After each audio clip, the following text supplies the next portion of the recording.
Good evening, everybody. Let me just.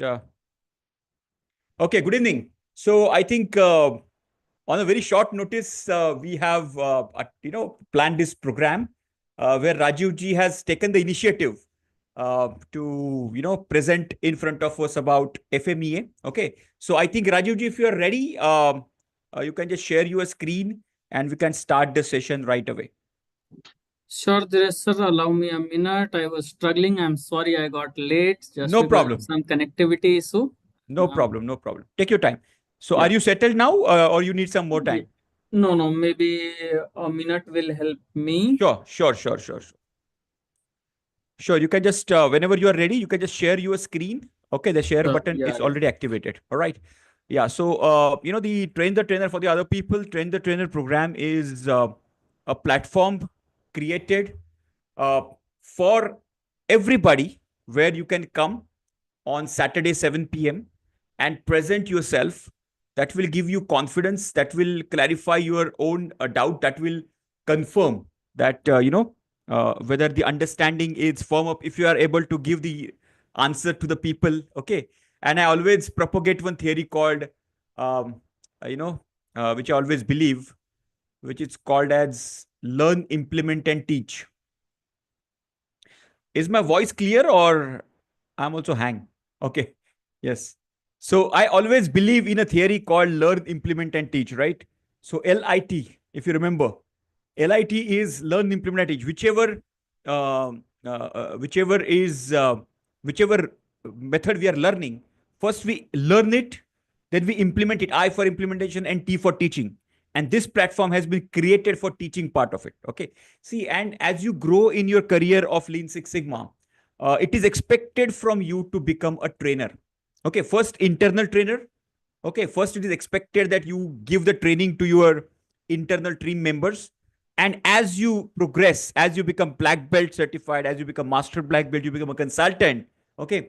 Then it is expected for you to become a trainer for the corporates, trainer externally as well. So this is all that kind of so for you uh, practicing yourself and presenting speaking is very important skill set.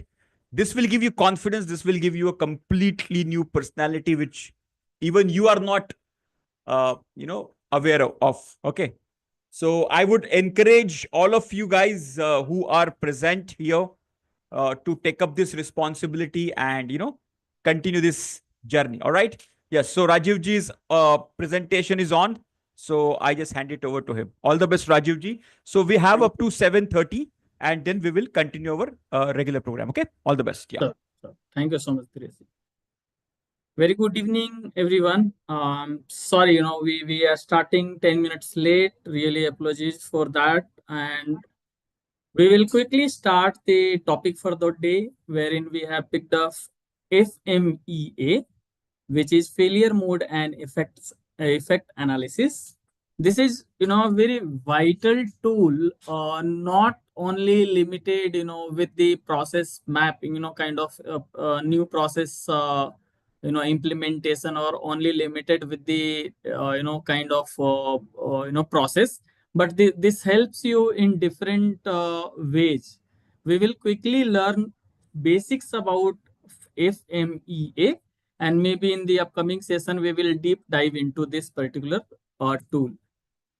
So to start with, first of all, we will try to understand the core concept of FMEA.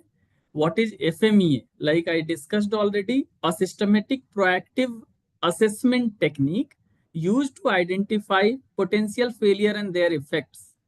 So wherever we have any kind of process, be it in our office or be it our life, within our life, maybe, if I have to travel from my home to office, the entire process of traveling from my home to office, I can do this FMEA, kind of mechanism, wherein I can assess the proactive risk throughout this journey, and we will be able to analyze their effects, and if we are aware about the risk and their effect, we can effectively manage this risk, and we can plan the corrective actions against it.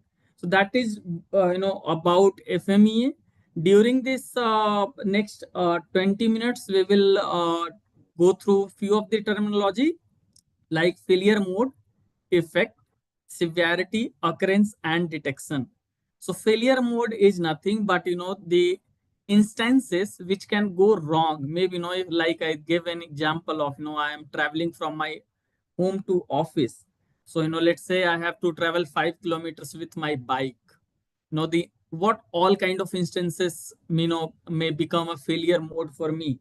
Maybe if my bike got punctured, that could be one of the failure mode which will impact my end-to-end journey. Maybe in between I got stuck in huge traffic, that could be one of the failure mode. So that is how we define the failure mode. Once we define the failure mode, the next step is to analyze the effect of that failure mode. What could be the effect on your outcome? Let's say if I am stuck in the huge traffic, the outcome will be that I will be late for my office maybe by 10 minutes, 15 minutes. And if I am late by maybe 15 minutes, what will be the end outcome for me? Will it impact my compensation for the day? Will it impact my productivity for that day? That is kind of the study that we do in FMEA while defining the failure mode and effects. Once we are ready with failure mode and effect, like we discussed earlier, we can plan the uh, corrective actions against it, right? Post that we have three terms: severity, occurrence, and detection. In the normal way, we call it as SOD. You will often hear from the professionals whosoever works on the FMEA, SOD. So these three are very critical term in the FMEA. When we have identified the failure mode and effects, we give the rating on these three attributes. So severity is how severe that action, how severe that failure mode is it something that is it something that will impact your entire journey? Let's say for the same example that I gave, that I'm traveling from my office home to office.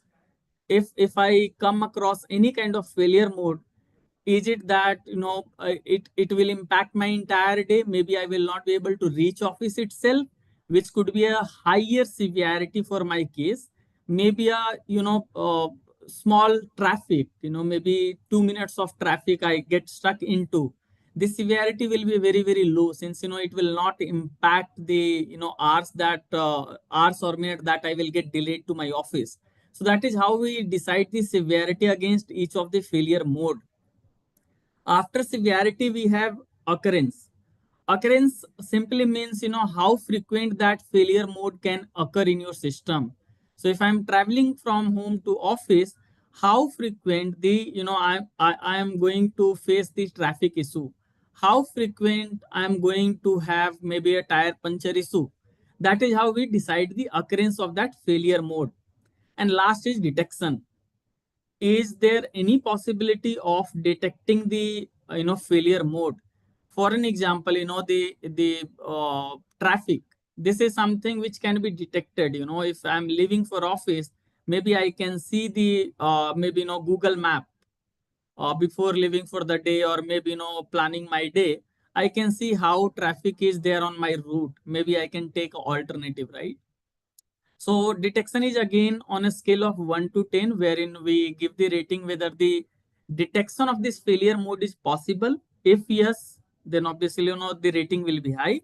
If it is not possible at all, then also we rate it. And the multiplication of these three, severity into occurrence into detection, is something which is called as RPN, which is again a short terminology. The full form of RPN is risk priority number. That RPN number will give you an overview how this failure mode is going to impact the overall process. These are few of the terminology that we wanted to discuss before we deep dive into the complete FMEA process. Okay, so step by step, while we already have discussed this, the very first step is define the scope. For our example, we defined the scope of traveling from office to traveling from home to office. That is the scope for me wherein I am going to do this FMEA process. I am not going to include anything before starting my travel, and maybe after reaching my office. All those will be out of scope for me when we are doing the FMEA. So first of all, we will have to define the scope. Once we define the scope, then we determine the failure effects. Like we discussed, know what all could be a failure mode for us. Maybe a traffic, maybe a tire puncture, maybe kind of rides in the city, or anything which can impact your end-to-end journey. Once we determine the failure effect, we calculate the risk priority number, which we discussed just before a while.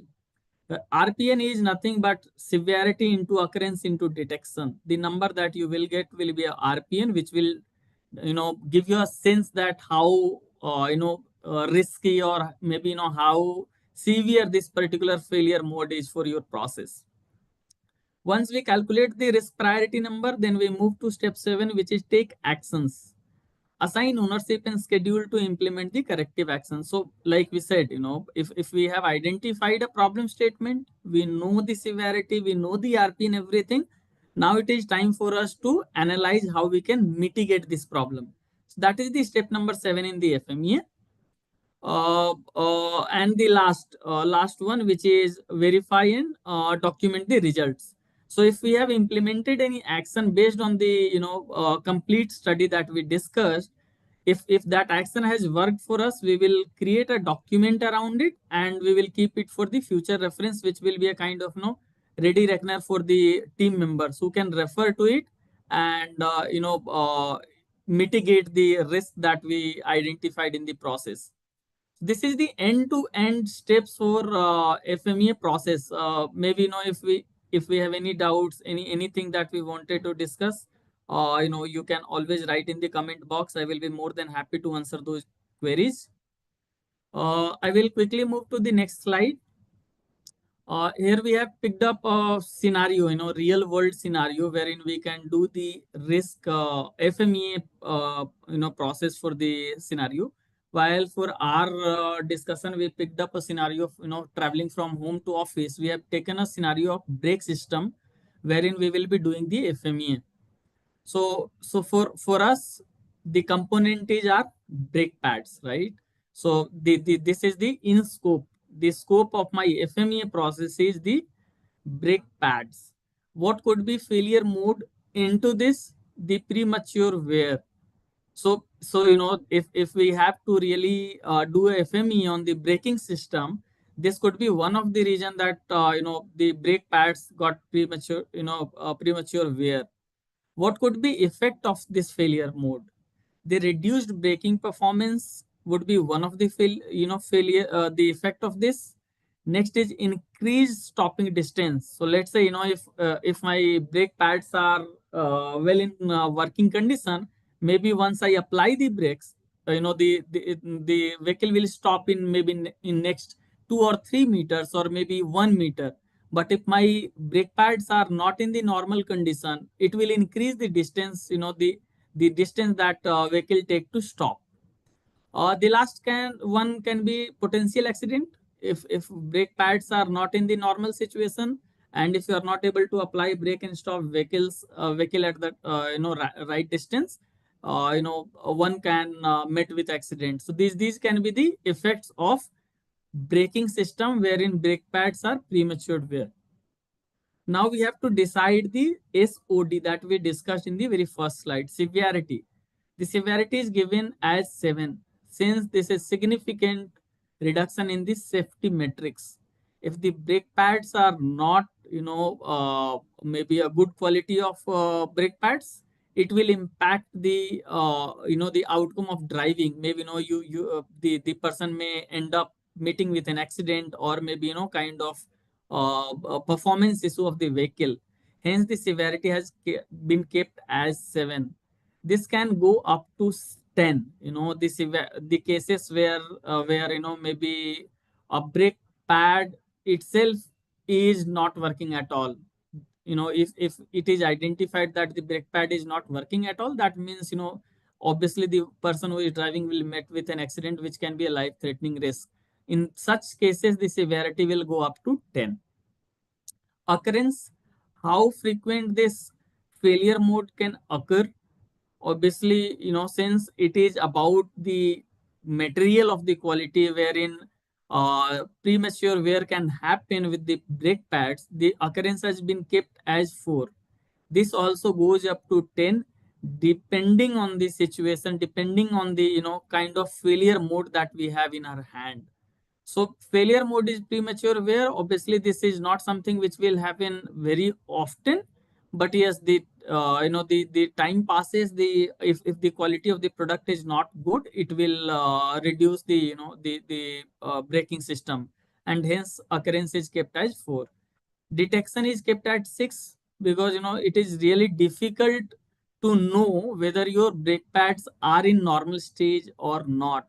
You will only be able to identify, detect this problem during the drive. So when you are driving your car and you realize that it is taking longer distance to stop the vehicle, then you realize that there is some issue with the brake pads, and hence it has been rated as 6. This also gets up to 10. And the next parameter is RPN, severity into occurrence into detection.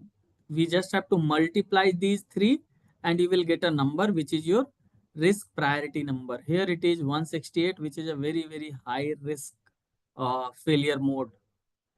Corrective action, use a higher grade friction material, implement more frequent inspections. This can be your corrective action to ensure that we are not ending up having this failure mode in the system. And results will be, once we do these corrective actions, the occurrence rating will go level down from a 4. We can take it up to maybe 1 or 2. If we are doing, if we are using high grade friction material, obviously the premature will not occur frequently. And also if we are doing frequent inspection, we will be able to identify it proactively, and hence the occurrence will go down, and this 168 risk can be brought down to 84. So this is how we do the FMEA study on the systems. What are the benefit of implementing FMEA? By now we would have understood that this will help us to know the risk proactively. We can improve our product and process since we are aware what are the risks, and we would have been ready with the plan of action how we can mitigate it. It reduces the cost since if we are already aware what are the problem statements, we will be able to work upon that, and you will be able to reduce the rework and scrap warranty claims and all. Enhanced customer satisfaction, if we are able to fix all the problem well before in hand, obviously this will not occur when customers are experiencing our product, and we will be able to enhance our customer service. And obviously if we are able to follow all these, we will be able to meet the industry level compliance. So these are the benefits of implementing FMEA, be it be it in our real life scenarios or maybe in our office. Best practices, how to implement this FMEA effectively. We should always, it is always recommended to have cross-functional team from all the verticals, so that whenever we are doing this FMEA analysis, we get the input from every department, be it a small input or major input. Thorough documentation, maintain a thorough documentation of FMEA process, maybe including assumptions, rating, and action, or the action that we have taken to reduce the risk. Regular updates, it is not a one time activity. Even if we have created maybe for a process from traveling home to office, we should be doing regular checks on our FMEA. Let's say if traffic was one of the failure mode for us, and maybe in upcoming time we have noticed that there is an overbridge which had been built up and is ready to use, maybe you will not come across the traffic, so your risk number will get down. So maybe there could be different scenarios wherein the route is blocked and you have to take an alternative which will increase your time to reach to office. That will again increase your risk. Hence, it is always recommended that regular review your FMEA and update it. Last but not the least is training and education. The more you educate your team on the FMEA, the more fruitful discussion you will have, and the best outcomes you will receive from this study. These are the best practices that we had, and the last part, what all challenges we can come across in the implementation. First, lack of resources. This is common everywhere. Wherever you implement any new solution, you come across the lack of resources. Resistance to change. This is also something wherein we really have to show the success stories, or maybe if we are implementing a new product, you will have to convince the audience why it is good for them, why they should go for a change. So resistance to change is another challenge that we will come across implementing this tool. Inaccurate or biased rating. Again, while discussing the FME, doing brainstorming, we should always use the data-driven decision, not basis on our assumption or perceptions. And the last one is not implementing corrective action. If we are, we already have all the details, including the risk priority number. We have completed the process, but we have not implemented the corrective action. Obviously, this is not going to help us. And hence, we should always have a clear responsibility. We should track the progress, and we should have accountable person who will implement the process. So this is all that we wanted to cover today in the FMEA. Thank you so much, Dhiresh sir, for giving me this opportunity to explain this particular aspect. Thank you so much, everyone, for being patient and a nice audience this evening. Thanks, Rajiv. Fantastic. Super. Very nice presentation. Everybody just type. Great job done, Rajiv ji, in the chat box. Super. आपने आपने ये video पहले चालू किया होता तो और ज्यादा अच्छा होता. Somehow, right now I realize that I have not turned on my video. Okay. I thought you don't have your video facility right now, and that's why. Anyways, good. But so next time, maybe we will keep the video on. That will be more effective and Yeah. fantastic. So even in a short span, without much of the planning, you could deliver this very good presentation. Congratulations. And that AI driven PPT में थोड़े से spelling mistake हो जाते हैं, so that needs to be taken care of. Okay. हाँ, वो थोड़ा है, अभी AI अभी सीख रहा है अपना. So that will be that is a challenge. Anyway, so what we'll do is, let me just stop this recording and let us start our session of descriptive statistics. Now today we will go a little deeper in descriptive statistics. The statistics which we cover regularly, that also will cover, and the statistics which we took it in the advanced levels. Okay, that also will cover today. Okay. So chalo शुरुआत करते हैं. Let me start the recording once again with. All right. Good evening, ladies and gentlemen, and welcome to this Saturday evening live session on descriptive statistics decoded. And we are going to decode the descriptive statistics. First of all, what is descriptive statistics? I will cover that. Then we'll go in Minitab, do some analysis, and then we'll decode each and every element of it. Okay, with the formula, with the understanding. So our understanding should be very clear. That is a major objective of this. Okay. One very important announcement, that from today onwards, there is a slight change in the timing we are having. You might have seen the message. Okay. The timing change is instead of 8 to 9:30, we will have 7:30 to 9 p.m. session. Okay. There are multiple reasons behind it, but we will follow this timelines from today onwards. Even on Monday also, we'll have 7:30 to 9 p.m. as our live session. Okay. Live sessions will continue, but only half an hour. It is kind of preponed, okay, by half an hour. So just make a note of this, and let's start our journey with this topic called descriptive statistics. So let us. Anybody new in the session who is attending this first time live session? Just type me in the chat box. Very new entrants in the community. Anybody like that? Just type me in the chat box so that we can. First of all, we will welcome you guys. Okay. Nobody. I think Saturday makes generally nobody is new, but that's the first question I always ask. Anyway, chalo, let's jump into the topic about statistics. Okay. All right. Rishika is there. Fantastic. Everybody just type welcome Rishika in the chat box. She is newly entered into our community. Everybody just type welcome Rishika. Yes. Welcome. Welcome. And anyone else who is new? Well, a lot of people are yet to join in because of the timing change. Some of them will join at 8 p.m. And we are still sending some reminder messages to them just in case they have missed that WhatsApp message, because by default they will join at 8 p.m. and then they will see, okay, we have already missed the half an hour. Anyway, we are recording the session and they can check out the session later on. Okay. So what is statistics? So if I have to explain statistics, so bookish knowledge, bookish definition of statistics, is converting the numerical data into informative and actionable and whatnot. But I can say a science which converts data into information. That's a very simple definition for statistics, which I have discovered.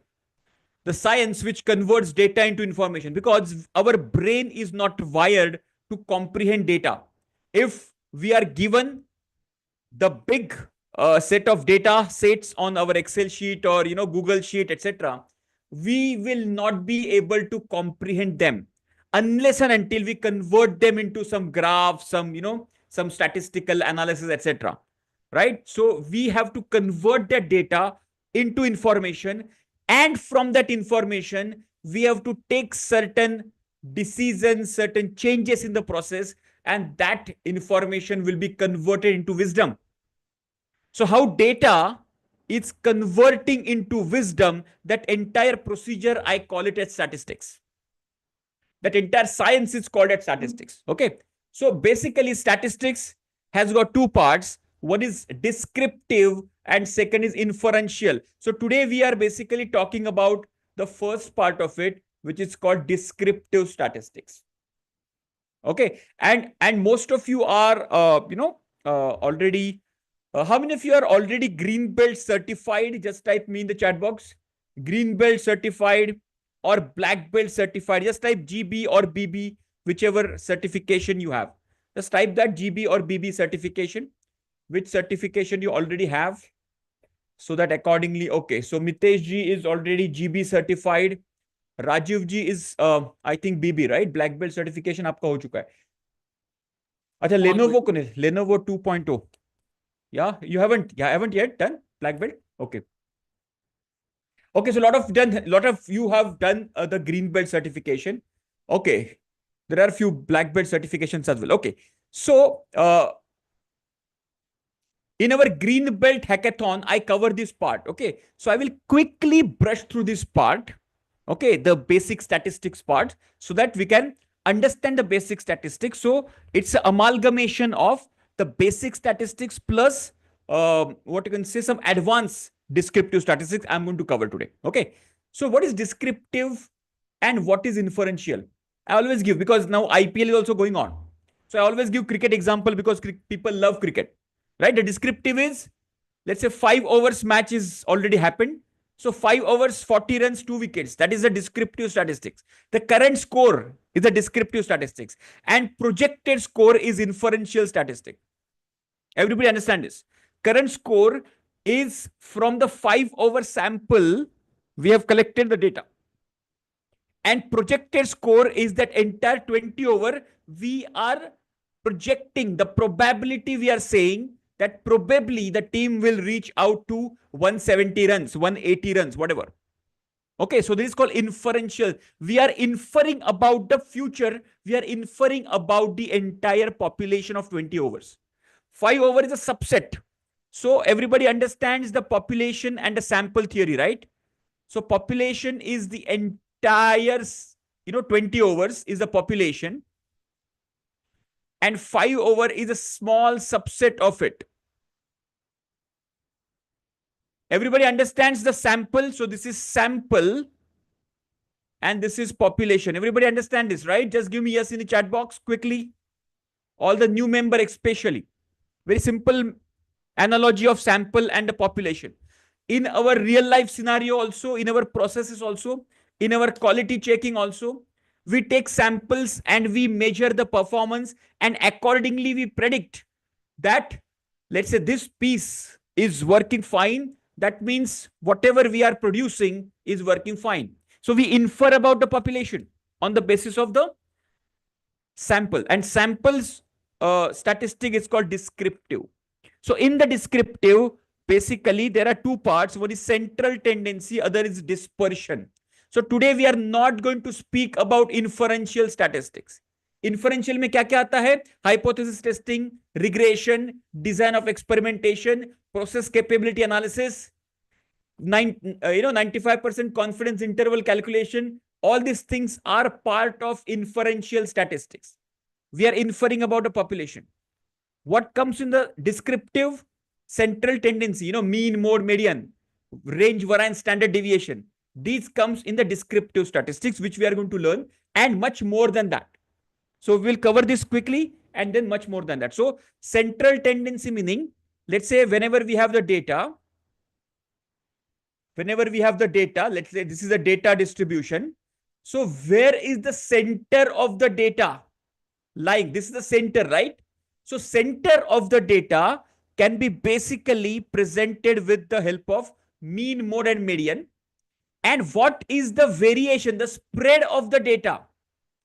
The dispersion or the spread of the data can be found out with the help of range, variance, and standard deviation. So these two elements are very, very important. Are you clear? Central tendency with the help of mean, mode, median, and the distribution or the spread or the dispersion of the data with the help of range, variance, and standard deviation. So we will just quickly run through this, and then we will do a Minitab exercise. And then apart from that, what are the other elements which are there, that also we'll understand. Clear? Are you clear till now? Just give me yes in the chat box. So today we will focus only on descriptive, okay, not inferential. We'll only focus on the descriptive statistics. And mean, mode, median, range, variance, standard deviation से आगे भी हम लोग और भी descriptive statistics को पढ़ेंगे. Just give me yes in the chat box if you're clear till now. I'll give this presentation to you because I have added a few slides to this as well. Okay, very nice. Please give me the confirmation as well in between. Okay. So descriptive statistics, as I mentioned, let's come to the central tendency. Okay. The first one is central tendency. Where is the center line? So the first option is the mean. Mean is what?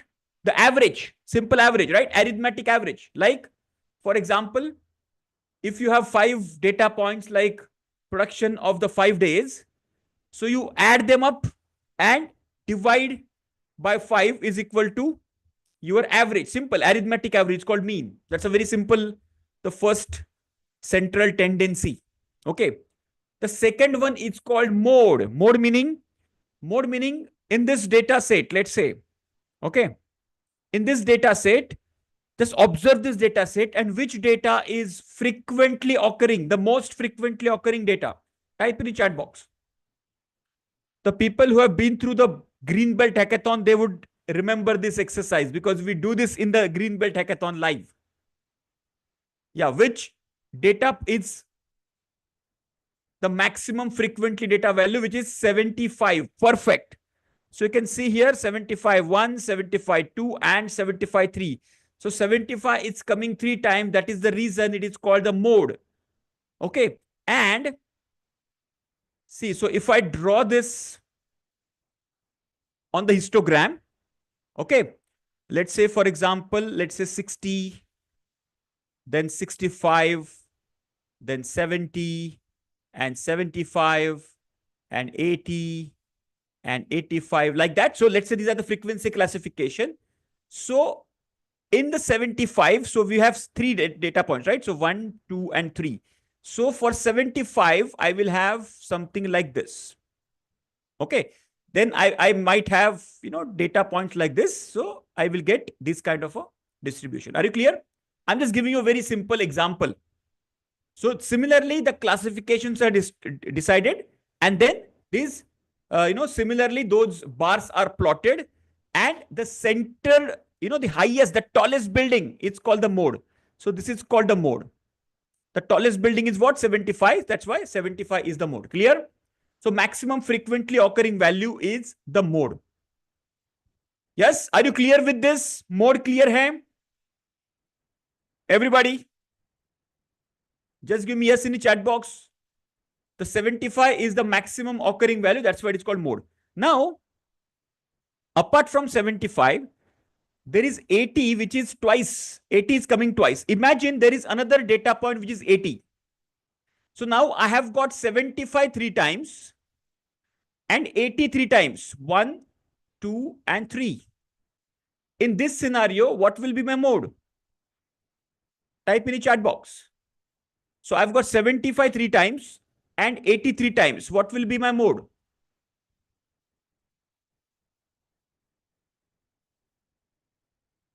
I want everybody to answer this. Make the mistake. Don't worry. The live sessions are here to learn and make a lot of mistakes. Yeah. So 75, 80, 75 and 80, we have to take average of 75, 80. We have to take the highest value, which is 80. Very good. So various numbers. Okay. So in this case, the definition is very simple. The highest frequently occurring value. In this case, there are two modes. So the modes will be two. One is 75, other is 80. And this distribution is called bimodal distribution. And if I draw this, it will look like a camel back, where this is 75 and this is 80, and both are at the frequency at 3. Are you clear, everybody? Just type yes in the chat box. Everybody clear? Fundamental clear ho rahe hai aapke? Your fundamentals are getting cleared. It's called bimodal distribution. You can have trimodal distribution. You can have multimodal distribution. But this is not normal distribution. Normal distribution, remember this, normal distribution is always a unimodal distribution. Unimodal. Uni meaning only one. Uni meaning only one.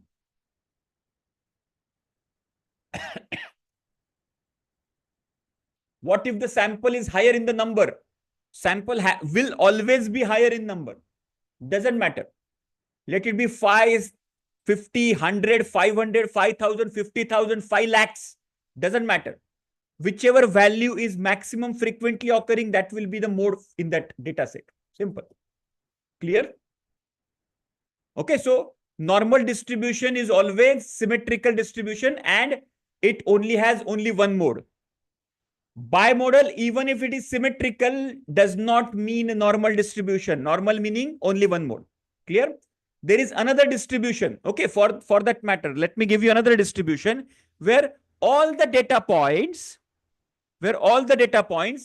are occurring only once, or all the data points are occurring twice, all of them, either once or twice, all of them.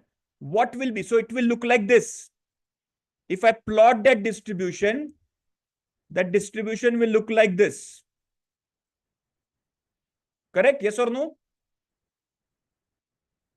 This distribution is called as uniform distribution. Make a note of this. Still, this is also not the normal distribution. Okay. So we have understood normal distribution. We have understood bimodal distribution. We have understood uniform distribution. Are you clear with this? Just type yes in the chat box.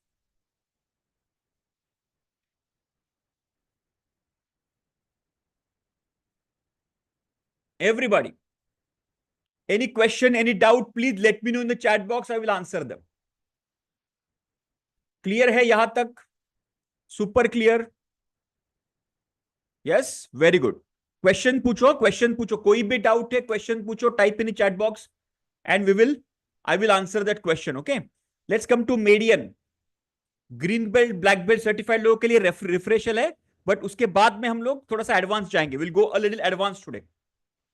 What is median? If I arrange the data set in the ascending or descending order, whichever value comes in the center, it's called median. For example, this is a data set. I arrange the data set in the ascending order, lowest to highest. So my 19, it's coming in the center, and that is median. The value which is coming in the center is called median. Clear, everybody? Just type yes in the chat box. Okay. Now, because there are 7 data points, I have only one value in the center. Let's say if I have 50, after 40, there is another data point which is 50. Now I have got 2 data points in the center, which is 19 and 25. Now, in this case, what I will do is I will take average of these 2 data points, average of 19 and 25. So average will be 22. So 22 will be my median in this case. Are you clear with this? So if I have odd number, I have only one data point which is in the center. But whenever I have even numbers, then I have got 2 data points in the center. I have to take average of these 2 data points for the median. Clear, everybody? Just give me yes in the chat box. Super clear hai ye? Just give me yes.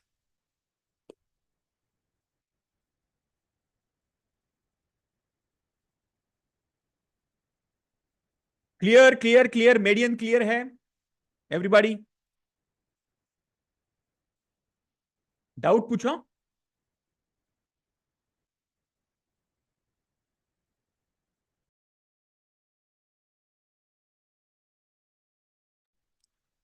Clear hai, everybody? Okay. Now, apart from that, let's understand the percentile and quartile as well. Percentile. What is percentile? You would have heard about percentile in the common entrance exam result, etc.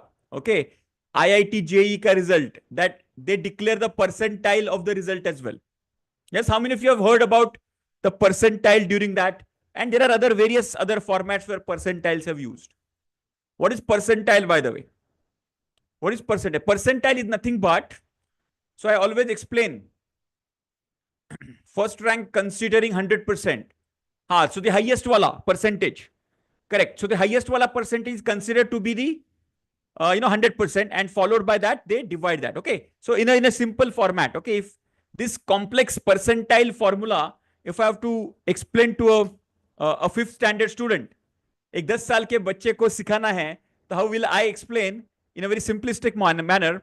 Let's say I have a cake. Imagine this data set is a cake. Okay, imagine like this.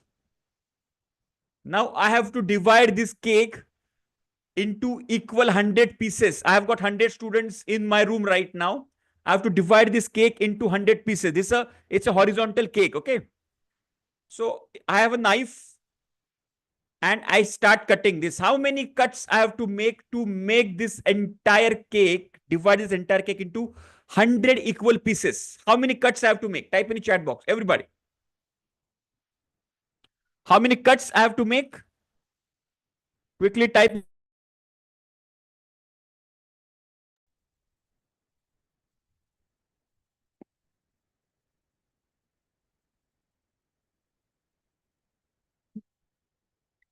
Absolutely. 99, right? Yeah, 99 cuts. Actually, 99 cuts. Think about it. Okay. So because the last wala cut jo hai, so those each and every cut is nothing but my percentile. One cut equals 1 percentile. That means if I divide this entire data set, Okay, from lowest to highest into equal 100 pieces, I have to make those 99 equal cuts, and every cut is nothing but my percentile. What about, so this is percentile for 100. What about quartile? Quartile meaning 4 equal pieces. Okay, quartile meaning 4 equal pieces. Imagine the same piece, same, what you can say, same cake. I have to divide, now understand this, huh? I have to divide into 4 equal parts. How many cuts I have to make? Type in the chat box. I have a knife. How many cuts I have to make? Everybody think about it. 2 or 3 or 5 or 4. 3 cuts. So I make 1 cut, second cut, and third cut. I make 3 cuts, and that will be divided into 4 equal pieces. Yes or no? So every cut is called as percentile. Sorry, every cut is called as quartile, not percentile. Because we are dividing into 4 parts, quarter. Right? Correct? Now understand this. So this becomes my first quartile, this becomes my second quartile, this becomes my third quartile. This is my lowest value, and this is my highest value. Clear? So lowest value, quartile 1, quartile 2, quartile 3, and highest value. Now understand this. Quartile 1, can we say quartile 1 is equal to 25th percentile? Can we say that? Can we say quartile 1 is nothing but on the percentile scale, it will be 25th percentile, yes or no? Can we say quartile 2 is nothing but 50th percentile, yes or no? It will be the center, 50th percentile. Can we say quartile 3 is nothing but 75th percentile, yes or no? Everybody, have you understood this? If I convert quartile scale into percentile scale, it's the same thing. Clear hai? Everybody understood? Can we say quartile 2 or 50th percentile? Can we call it as median, the central value? Yes or no? Absolutely.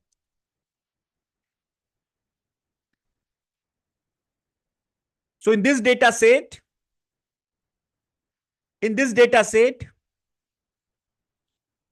this is my quartile 1, this is my quartile 2, and this is my quartile 3. And quartile 2 is nothing but the median. Are you clear with this? Just type yes in the chat box. Very simple. Clear? Now let me make this even better understandable. Okay. If I draw a histogram like this,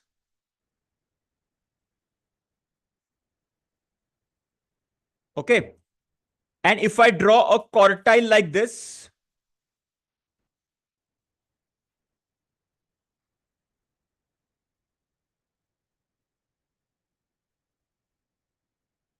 or let me just,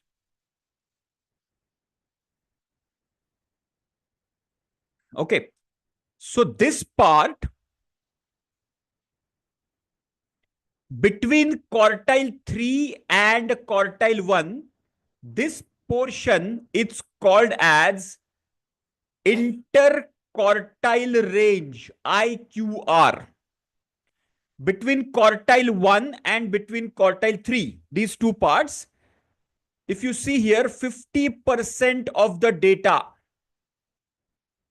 resides in this, 50% of the data. Remaining 25% resides here, and remaining 25% resides here.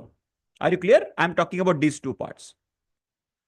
Are you clear with this? I've just explained with the distribution, data distribution. Are you clear? The same thing. Super clear hai everybody? IQR clear hai? Interquartile range is the difference between quartile 3 minus quartile 1. Super clear? इसके ऊपर box plot है, which we teach. Box plot में भी same है, quartile 3, quartile 1. Okay, box plot is nothing but, this is what actually whatever I have plot, this is nothing but a box plot only. Anyway, we will not go there today. Clear everybody? Just give me yes in the chat box. Clear hai? Mean, mode, median clear hai? Just give me yes. Super clear. Now, why do we use median when we have mean with us? Okay, let's understand this. Let me give you a simple analogy. Let's try to understand this. I collect the data of the salary of employees. I collect the data of salaries of employees. Okay.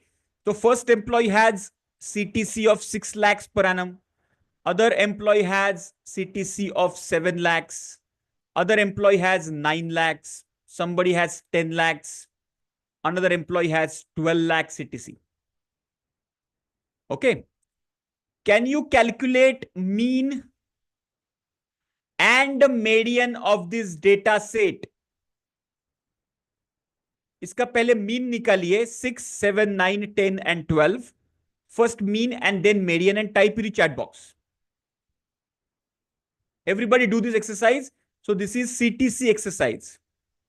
ये cost to company है, employees का package है. ये एक बंदे को 6 लाख का package, एक बंदे को 7 लाख का, एक 9 lakhs, 10 lakhs, 12 lakhs. There are 5 employee data we have taken. What is the mean CTC here? Type in the chat box. It is simple. 6 plus 7 plus 9 plus 10 plus 12 divided by 5. So mean CTC is 8.8. Is it? Yeah, I'm not calculating. I'm just going by your calculation. Okay. And the median is 9, which is the center. Correct? Everybody with me? Everybody with me? Yes or no? Okay. Now what we do is we keep this CTC as it is, and we add the CEO CTC into this group. Okay. So people can say that for this particular company, let's say this company's name is ABC company. Okay. So on an average, ABC company employees are getting 8.8 CTC package. That's what we can. And median is 9 CTC, 9 lakh CTC, lakhs per annum. Okay. Now understand this. If I add a CEO salary over here, the CEO salary is 100 lakhs, which is, let's say, 1 CR CTC per annum. Imagine. Okay. So now, can you calculate the mean and the median of this quickly? Type in the chat box. You already know how to calculate mean, how to calculate median. What is the mean? Is it 24 lakhs per annum? Very good. What is the median? Median क्या है? 24 mean है, and median is? You guys are very fast, huh?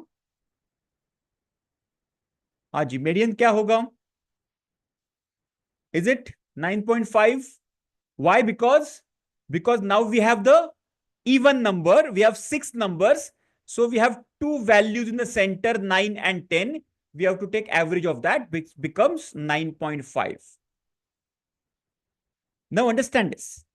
Can we say, now understand this, this is very important, important statement I'm making. Can we say average CTC of ABC company is 24 lakhs per annum? Can we say that? Can we say that? Just type yes or no in the chat box. Can we say ABC company में average 24 lakh रुपए का package मिलता है? But data is saying that, huh? Calculation is right. There is nothing wrong with the calculation. But on an average उनको मिलता है क्या salary? उनको तो मिलता है 8.8 lakhs he. Are you understanding this? Okay. Are you understanding this? Actually, data is saying 24 lakhs. But is it the real picture? No. Why? Because this value is an outlier. The CEO salary in this data set is an outlier, and my mean, now remember this, my mean is immediately influenced with the outlier. But look at median. my median does not immediately get influenced. Have you observed this? From 9 it has moved to 9.5 only. It has not extravagantly gone up. Are you understanding? So while whenever there is a distribution which is not symmetrical distribution, so earlier distribution is normal distribution, but this distribution is kind of asymmetric, skewed distribution. Are you understanding this? थोड़ा एक side में झुका हुआ distribution है. So such kind of distributions are called skewed distribution. So whenever you have skewed distribution, you have to consider median and not mean. Are you clear? Make a note of this. Whenever you have skewed distribution, whenever you have some outliers in the distribution, then you have to consider median for your calculation and not mean, because mean may not give you the right picture. Are you clear with this simple example? Just type yes, no in the chat box.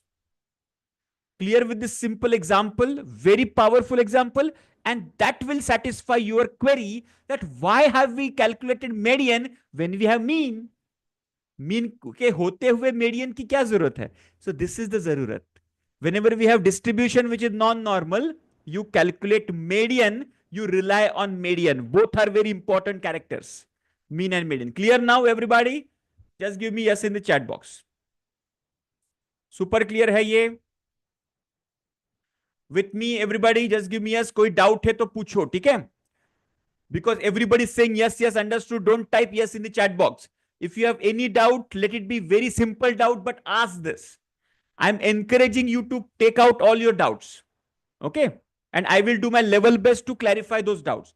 If I'm not able to satisfy the doubts, I will come back again. I will study that topic. I will come back again and explain that doubt. Clear hai? Yes? Very good. Go ahead and ask the doubt. Now, this is the central tendency we have covered. Now, let's cover the dispersion part. Okay, dispersion meaning the spread.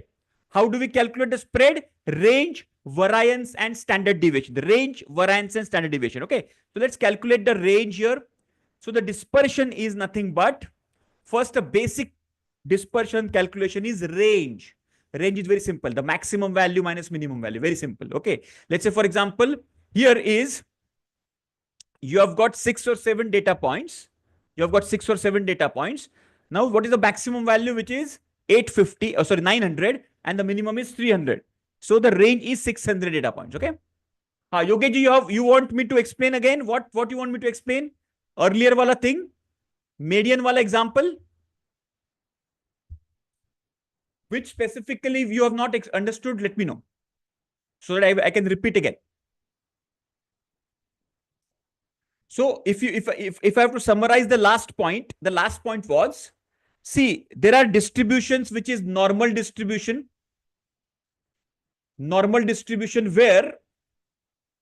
where mean is equal to mode is equal to median. Understand this? Make a note of this. Okay. When there is a distribution like this, which is a skewed distribution, where mean is not equal to mode, is not equal to median.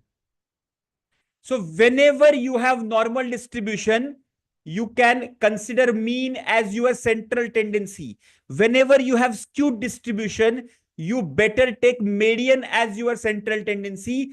Don't consider mean as your central tendency. Or you can consider both. You can check both. But you rely on median because median does not immediately get influenced by the outliers. Clear, Yogesh, with this explanation? Clear hai? That CEO salary was the outlier in the data set. And that's what, with this calculation, we check that even though our mean had changed from 8.8 to 24 lakhs per annum, but our median does not change much. From 9, it has moved to 9.5 only. So that is more sturdy, what you can say, a sturdy parameter. Okay, so always go with median. Clear? Very good. Super, super, Yogi. Thank you very much for the confirmation. Okay, so dispersion पे जाते हैं. Dispersion में range clear है. Range, everybody is clear. Now let's understand the variance and standard deviation. With this simple example, we we take this example in our green belt hackathon as well. Let's understand a simple example. आपको variance और standard deviation clear हो जाएगा. You will never forget in your life after you understand this example very completely. Okay. So first step to calculate standard deviation or maybe variance is first you collect the data. So what is the data? Data is, let's say, 10, 12, 15, 18, 20. You can take any data point, by the way. I've just randomly taken 5 data points so that we can calculate it very easily, with our simple calculator or by hand. Okay. Then you take the average. So if you take the average coming to 15. Okay. 75 divided by 5. So this is my mean. Average is my mean, which is 15. Why we calculate the mean? Just to get that reference point. So mean is our reference point. From reference value, we will calculate the deviation. What is deviation, by the way? What is deviation? Type in the chat box. What is deviation? Everybody. Deviation क्या है? Type in the chat box. Variation, difference from mean. Okay, very good. Type in the chat box. Your understanding of deviation. When I say deviation, what does it mean to you? Variation. How far is the single data point from the mean? Very good. Variation, difference.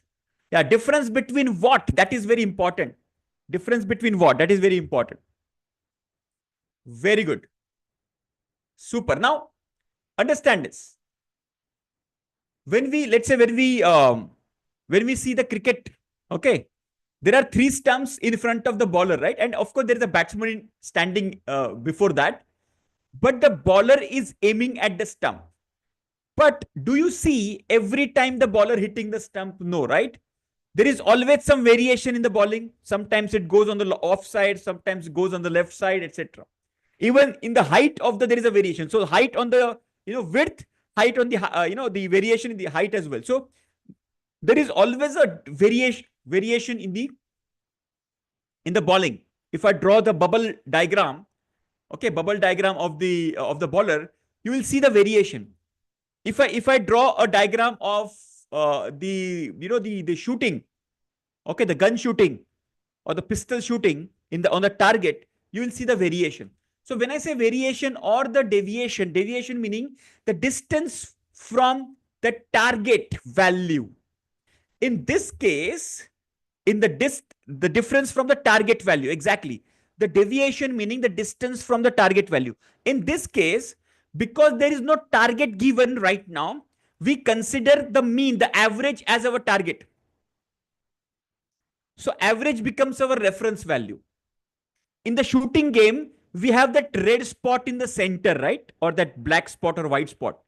That becomes our target. And whatever is the deviation from the target can be calculated. In this case, because we don't have the target right now, target is unknown to us, we collect the data, and for that reference value, we calculate the mean. So mean becomes our reference value, and we collect the distance from the mean because the mean becomes our reference value.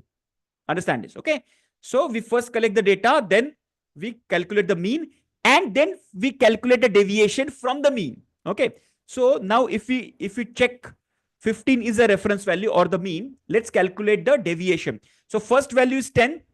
This is the first value, right? So what is the deviation? The deviation is -5. Everybody with me? Second value is 12. So the deviation is -3. The third value is 15 itself. So deviation is 0. The fourth value is 18. The deviation is 3 plus 3. And the fifth value is 20. The deviation is plus 5. Are you clear? So we have -5, -3, 0, 3, and 5. These are the 5 deviations from the mean. Are you clear with this point? Just type yes in the chat box. Clear hai yahan tak? Okay. Can you take the average and tell me the average deviation? Just take the average, which is -5 plus -3 plus 0 plus 5 plus 3. Okay. Divided by 5. Tell me the value in the chat. What will be the average deviation? Calculate the average deviation. It will be 0. Why 0? Because the minus and plus are clashing with each other, and the value is coming to 0. But does it mean there is zero deviation? Type in the chat box. Does it mean there is a zero deviation? कुछ भी deviation नहीं है data में. When can I say zero deviation? When can we say zero deviation? When we have data set like this, 15, 15, 15, 15 and 15. Then I can say zero deviation, yes or no? But in this case, the deviation is there. Correct? Are you understanding? Yes. So what we do to overcome this challenge, the step number 4 is exercise, which is instead of these values, we take the square value, because square value is always positive value. Okay. So instead of -5 and -3, etc., we take the squared value. Okay. So what we are going to take is -5 square, -3 square, 0 square, 3 square, and 5 square. So then we are going to take the average of this. Okay. So can you just calculate the average? Can you just take the average? Now it will be -5 square is 25, -3 square is 9, 0 square is 0, 3 square is 9, and 5 square is 25. You have to add them up, divided by 5. Can you just give me the answer? Now to take the average of the squared values. Yes. So it's coming to 13.6. Are you understanding this? So step number 5, take the average of the squared value. So you add all the squared value divided by 5. The score is coming to 13.6. Everybody got the same value? Just give me a in chat box. Now, because we have taken the squared value of that, we have to take the square root of it. So just take the square. So this squared value, no? Squared value is denoted by sigma square, and it is called as variance. Squared value is denoted by sigma square, and it is called as variance. And because we have taken the squared average, you just have to take the square root of it. Can you just take the square root of 13.6? What is the value? Is it 3.68 or 3.69, right? So the value is coming to 3.68. And this is called sigma, which is standard deviation. Now, what does that mean? Let's understand this. Okay. So 3.68 meaning on an average, each and every data point is 3.68 unit away from the mean. On an average, each and every data point is 3.68 unit away from the mean. So in a simple layman's language, it is average distance from the mean. For simple layman's language, just to visualize this. Okay, this is average distance from the mean. More the distance, more the spread, the standard deviation will be more. Lesser the spread, the standard deviation will be less. Clear, everybody? More the spread of the data, standard deviation, sigma will be more. Lesser the spread, very compact, very lean data is there. Okay, very close to mean. Then the standard deviation will be very less. What is the unit of standard deviation? The same unit of the data set will be there of the standard deviation unit. If the data set is in kilogram, the standard deviation will be in kilogram. The data set is in meter, standard deviation will be in the meter. Are you clear with this? Just type yes in the chat box. Are you clear with this? Just type yes. यहां तक clear है? Super clear. So this is the basic understanding. Okay, clear hai? Very good. Now let's understand this. So in the nutshell, let's say for example, if the data is यहाँ पे थोड़ा सा okay, यहाँ पे right side में देखिए, if the data is flatter like this, let me use a white one. Okay. So if the data is a little flatter like this, let's say my standard deviation is let's say 10. Okay. If the data is very, very thin, my standard deviation will be 5. Are you understanding? So iska standard deviation 10 hoga, iska standard deviation 5 hoga. I'm just giving you a reference value here. Clear hai? जितना वो data thin होते जाएगा standard deviation कम होते जाएगा, जितना data spreaded होगा standard deviation will be high. Clear है? Just give me yes in chat box with this simple left hand side में मैंने जो ड्रॉ किया. क्लियर? सो जितना क्लोज मार्जिन होगा उतना स्टैंडर्ड डेविएशन कम होगा. Yes? Is it clear with you?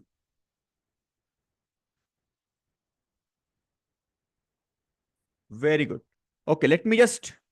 Okay, now open any Minitab worksheet. Open any blank Minitab worksheet. Let's do one exercise here, and we will find out how you can calculate descriptive statistics. So we have just taken some basic statistics which we cover in the green belt level itself. Now we'll go a little advanced. The statistics which we cover in the black belt and master black belt level. Okay, that statistic we will try to check now. Okay.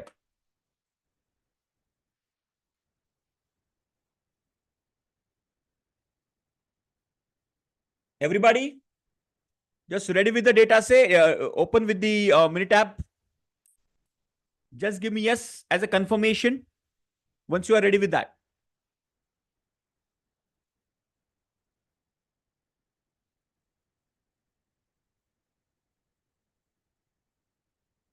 Done? Super. Now we will just create some data in the blank worksheet. How do we create? Everybody knows this, right? Calc, random data, normal. Everybody follow this sequence. Go to calc, random data, normal.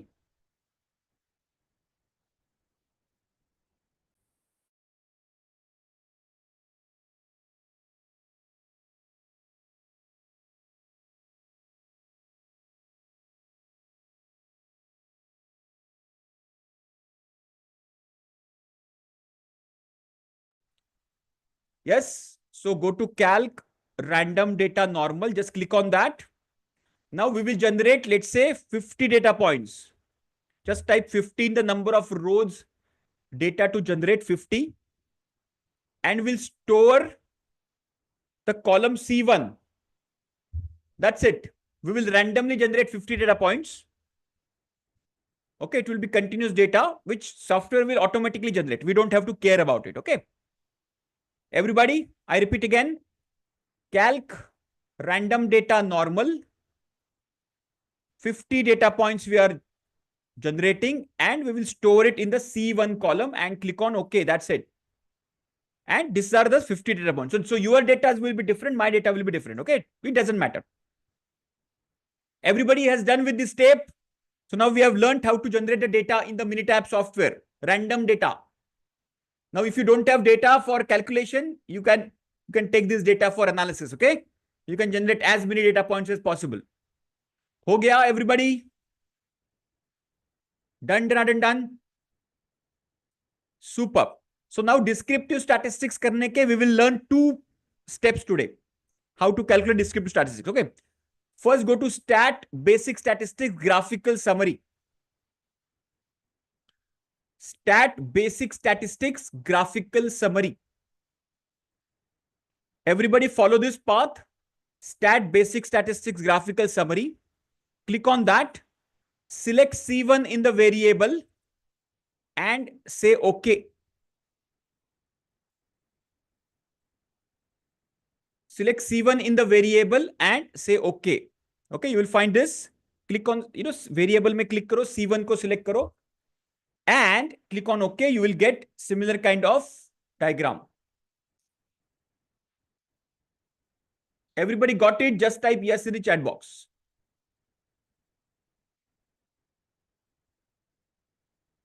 Everybody with me? Yes, no? सबको मिला कि नहीं मिला? सबका answer नहीं आ रहा है मुझे आज. Steps again. From which step? Okay, from generating, I'm just first go to calc. Now again, maybe you can just write down the steps quickly. Very simple hai. Calc, just put dash random data. Just put like calc dash random data and normal. Because now we are learning normal distribution. So calc random data normal. Click on that normal. Now number of steps generate 50. Okay, number of rows just puts 50 and store in the column C1 column number 1 पे ये करना है. Okay, C1 and just click on OK. So software will generate 50 random data points for you. Done? Ramanuji, have you done with this? Okay, very good. Now you go to stat, basic statistics, graphical summary. Stat dash basic statistics dash graphical summary. एक बार लिख लीजिए ताकि आपको आगे भी उसको reference में ले सकते हो आप. Okay, stat basic statistics graphical summary. Click on graphical summary. Select C1, double click on C1 and click on OK. And you will get this kind of graph. Okay, how many of you have got this graph? Your data will be different, so my data will be different, but we want this. Okay, super. Now, if you remember, statistics divided into two parts, descriptive and inferential. Okay, now let me divide this graph into, okay, by the way, let's decode this. What is this graph called as? This graph is called as what? Type in the chat box. What is the name of this graph? Everybody? इस graph को क्या कहते हैं? Histogram. Absolutely right. Everybody, the people who are not aware, please make a note. This graph is called histogram. This graph is called as box plot. I will decode this. This graph is called as box plot. Okay. Now, this portion and this portion is called as inferential statistics.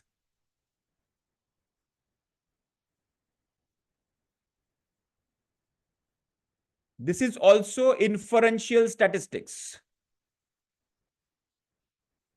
Bit between these, this is called descriptive statistics, which is today's topic.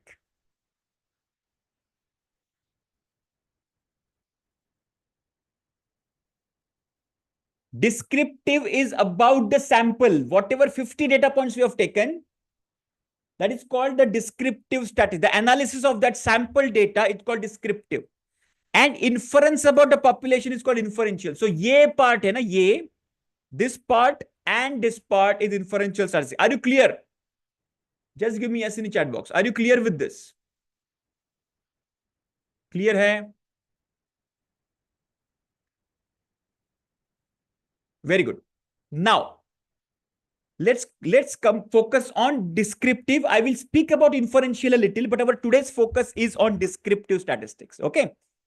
Clear? So let's come to descriptive. First is mean. Everybody is clear about mean? हम लोगों ने अभी calculate किया था mean. Simple average. Just give me yes. Okay, मैं just question पूछूंगा. Just give me yes. Standard deviation is clear. Just give me yes. Everybody. Variance is clear. Variance is nothing but square of standard deviation is variance. Okay, if I take the square value of standard deviation, it will be variance. Okay. Now, skewness and kurtosis I will cover. N is equal to number of data points, 50 data points. N. Okay. Skewness and kurtosis मैं cover करता हूं अभी. Then minimum is clear, the lowest value of the data set.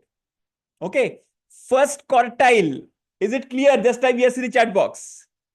Are you clear with first quartile? Median or the second quartile and third quartile and the maximum value. Are you clear with this? Now focus here. Now focus in this diagram. This is the lowest value. The minimum value. This is the first quartile Q1. This is the second quartile or median. And this is the third quartile or 75th percentile, right? and this is the highest value or the maximum value. Are you clear with this? Just type yes in the chat box.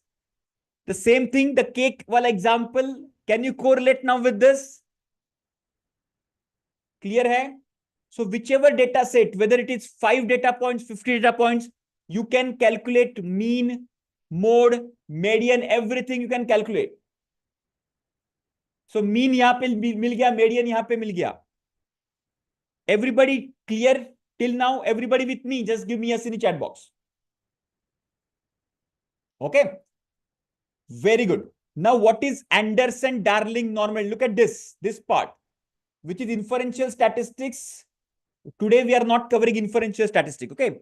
This is a normality test. If the p-value here, if the p-value is greater than, if the p-value is greater than 0.05, then the data is normal. It's a normality test. And again, it is inferential statistics. Now tell me this p-value is 0.784. Is it greater than 0.05? Yes or no? Is it greater than 0.05? Yes. So that is an indication that the data is normally distributed. Clear? Now coming back to this portion, look at this. It says 95% confidence interval for mean. Okay. In our masterclass archive, everybody make a note of this. Masterclass archive, ARCHIVE, masterclass archive. In our LMS system, there is a folder. All the live session recording is kept there. In the masterclass archive, within last, I think, couple of months back, we had taken a special 1.5 hour session on how to calculate confidence interval, CI, only dedicated to confidence interval. 95% confidence interval calculate कैसे करते हैं? That was clear, and practical application of that. Okay, so check out that session. That will give you a lot of clarity about it. Okay, coming back to this. Now our mean is what? For my data point, the mean is minus 0.086, something like that. Okay, this is the mean example. Okay, so if this is the mean, of the sample, understand this. Descriptive statistics talks about the sample, where inferential statistics talks about the population. Remember, with the small sample, we are predicting the population, predicting about the population. So with 95% confidence, we are predicting that the population's mean will be lying between minus 0.36 to 0.19. Are you clear? And of course, there is a formula to calculate this. Similarly, the median is minus 0.13, right? So with 95% confidence, we are saying that the median of the population, this is the median of sample, the median of the population will lie between minus 0.47 to 0.18. With 95% confidence, we can say that. And similarly, it goes for the standard deviation, because the standard deviation of the sample is 0.99. So according to the calculation, the standard deviation of the population will lie between 0.8 to 1.23. Are you clear with this inferential statistics? Just type yes in the chat box. Of course, we are not going deeper into that. I still have something to cover in the descriptive statistics as well. Yahan tak sabko samajh mein aaya? Just type yes in the chat box. Everything is clear. Each and every data point is clear, except skewness and kurtosis, which I'm going to cover right now. Samajh mein aaya? Okay, let's cover the skewness and kurtosis. Okay, skewness kya hota hai and kurtosis kya hota hai? Let me just take you to the presentation quickly. Haji. Okay. So what is skewness? Skewness kya hai? Just try to understand this. Okay. Now this is the formula for skewness. The skewness calculation formula is this. N is equal to number of data points. Right now, we have 50 data points. Okay. Divided by n minus 1 into n minus 2. bracket complete, into summation of xi, which is individual value, minus x bar, which is sample mean, divided by standard deviation raised to 3. Now, do we have to remember the formula? Absolutely no. This is just for your understanding. I'm going to give you this formula, this entire thing. Now, what is skewness? Just try to understand this. This is normal distribution, and this is skewed distribution. Let me give you a classic example. Okay. Let's say your people arriving in the office. Let me just talk about the skewness a little. People arriving in the office. There is a biometric system in your office. Okay.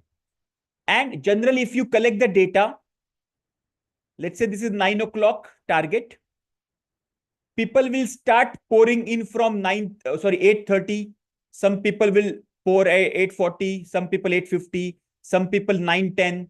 Some people 9:20, etc. So if I collect the data every day, I will get similar kind of pattern. Yes or no? Are you understanding this? 9 o'clock is the basic target to reach to office.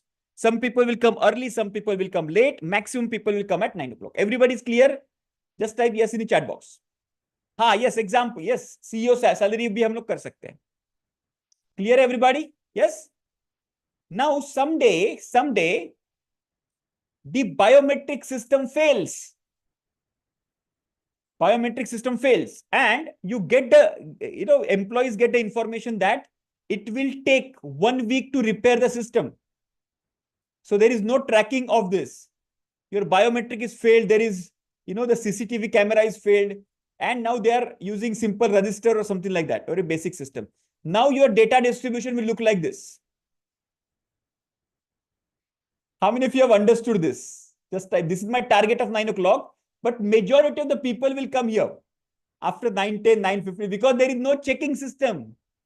There is no system to check what is the time for entry. Yes or no? You will see similar kind of skewness in the data. Are you observing? Skewness matlab, this is called a skewness. This is called a skewed distribution. Clear with this example? Just give me yes in the chat box. Are you clear with this simple example? Yes, no? Simple hai? Because the biometric system is failed, now people will tend to come a little later. And this is the example of skew. Now, every distribution is not perfect normal distribution. There is always some light skewness is there. And that is checked by skewness. Okay. So when the skewness is 0, that means perfect symmetry. When my skewness is positive, that is called right skewed. Now, what is right skewed? This is right skewed distribution. Somebody got muted. Let me just check that. Okay. Guys, make sure you are muted all the time when you are in this, because it will, yeah. So understand this. This is called normal distribution. This is called right skewed or positive skewed distribution. And this is called negative skewed distribution. This is negative. This is first one, which is perfect symmetry. This is second one, which is positive skewed. And this is third one, negatively skewed distribution. Are you clear with this? Okay, so whenever you have right skewed distribution, right skewed kaise pehchana? On the right side, your tail will extend. Your right side, your tail will extend. Understand this? So your CEO CTC wala example. The CEO CTC wala example. So earlier, if I plot the data, it will be like a normal distribution where 9 lakhs per annum will be the, the center. Okay. But if I add the CEO salary, the distribution will look like this. Only one data point will be somewhere here. And this will be a right skewed distribution. All the averages will be around 9 LPA, and this is 100 LPA wala package. Extremely on the right hand side. It is called right positive skewed, right hand side skewed. Similarly, left hand positive skewed also you can. Okay. Clear? So this is called skewness. Are you clear with this? Just type yes in the chat box. You need not to remember this, but you should know this. Okay. Clear है? Just give me yes in chat box. Skewness clear? So software calculates it for you and you can easily identify whether it is right hand skewed or it is left hand skewed. Clear? Very good. Now this is a kurtosis. Kurtosis matlab kya hai? It is pickedness of the data. Okay, what is pickedness? Let me show you. Now some distribution is like this, some distribution is like this, and some distribution is like this. As you know, as it is going up, okay, understand this. This is called kurtosis. Are you understanding? So this is the pickedness, the pick as it is going, very centered, it is getting picked, right? And that exactly is calculated by the kurtosis. And this is a formula. Let's not get into the formula. No need to calculate a formula, etc. I'll give you this document. You can check out. Now understand this. Now when we say, a normal standard distribution like this, the kurtosis will be 0. Okay. When we have the flatter pick like this, the kurtosis will be negative, which will be less than 0. So it will be negative kurtosis. And if I have very sharp pick like this, it will be a positive kurtosis. And exactly standard normal distribution will have 0 kurtosis. Are you clear with this? So it shows the pickedness of this. As it will become picked, it will be positive kurtosis. 0 when will be exactly standard. And if it is flatter, it will be negative kurtosis. Are you clear? Just give me yes in the chat box. समझ में आ रही है बात kurtosis की? I'll give you the formula, you can calculate it. नहीं समझा? Let me go back to our. Okay. Let me share my actual histogram. Okay. So here my kurtosis is positive kurtosis. Can you see here? Now look at my kurtosis data. Kurtosis says 0.185. Okay. So it is positive. Correct? Imagine this would be 0.00. It would be a perfect normal distribution like this. Perfect normal. Right? Right now it is a little picked. Like this. That's why it is on the positive side. This is 0. And if this would have been a little flatter distribution, thoda flat hota, like this. Okay. This is also normal distribution, but this would be a negative kurtosis distribution. Clear है with this example? यहाँ पे थोड़ा सा दिख रहा है कि हमारा डेटा है ना थोड़ा सा पिकेड है यहाँ पे. Are you understanding this? Just give me yes in the chat box. That's why it is coming a little positive kurtosis. इतना ही है सिर्फ, ज्यादा कुछ नहीं है इसमें. इसमें ज्यादा कुछ नहीं है. और एक बार रिपीट करूं मैं. See, understand this. Kurtosis is nothing but showing the pickedness. I have drawn the 3 distribution. एक है flatter distribution. This is a flatter. Where when we have flatter distribution, this kurtosis value will be negative.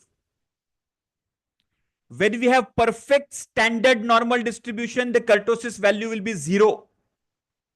And when we have a little picked distribution, थोड़ा सा ऊपर उठा हुआ distribution रहेगा इस प्रकार से, then we have a positive kurtosis value. In this case, you can see a positive 0.185, which is a picket value. Are you clear? This is called skewness and kurtosis. Clear hai? Super. Amazing. चलो आगे बढ़ते हैं. मैं और एक second data दिखाता हूं. With the same data, go to stat, basic statistics. Everybody just follow this. Stat, basic statistics. Display descriptive statistic, the first option. See, we have already checked the graphical summary here. Now let's check the display descriptive statistics, because today we are covering descriptive statistics. Okay. So just check display descriptive statistics. Click on that. Click on that. And select C1. I repeat again. Stat, basic statistics, display descriptive statistics. All right. Click on that. and click on variable में C1 को select करो and say okay. Now, yeah, before you say okay, go to statistics. And there are a lot of descriptive statistics, which most of it we don't use. Okay. Most of it we don't use. But as of now, select all here. Can you see here? Check statistics, select all. So if you click on all will automatically get selected. That's it. And say okay. And say okay. That's it.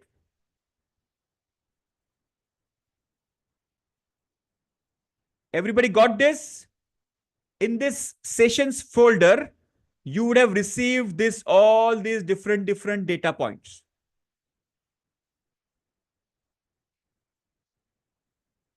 Clear, everybody? How many of you have got this? Just type yes in the chat box. Just type yes. This is another way to calculate all the descriptive statistics. Okay, so there is no graph coming here. Graph भी निकाल सकते हैं यहाँ पे.